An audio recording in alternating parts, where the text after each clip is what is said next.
por edhe se cilën qeveri që është ballafaqu me migrimin kësaj turiste të këtij debati, kontributi është i institucioneve të Kosovës, i Parlamentit të Kosovës.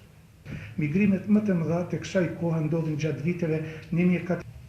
Fjallën ja ka dhënë profesor Muhamet Muales.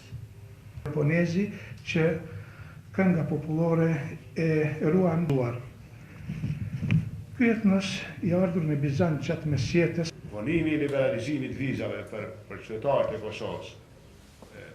Mendoj se është një dënim për shoqërinë tonë e jo për klasën politike.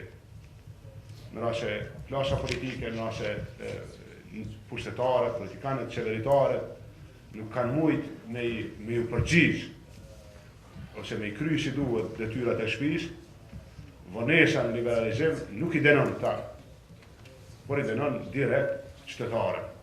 Veçanërisht ato kategori që edhe Kosova, po mendoj edhe Evropa, po edhe vende tjera kanë interes që ata me mujt me votuar. Fatkesisht apo pavarësisht Kosova dhe qytetarët e Kosovës nuk kanë nevojë me kërkuar azil politik.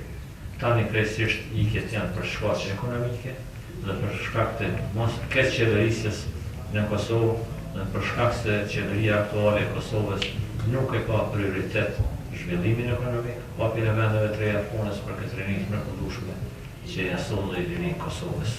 Se tipar dallues i mërgatës shqiptare në raport me migrimet e popujve tjerë gjatë historisë është fakti se ajo me kalimin e kohës ka ardhur gjithnjë duke u rritur e jo duke u zvogluar. Dhe po ashtu, për nga hapësira e migrimit është shumë heterogjene, duke përfshirë disa dhe kontinente që nga Evropa, Azia, Afrika dhe Amerika.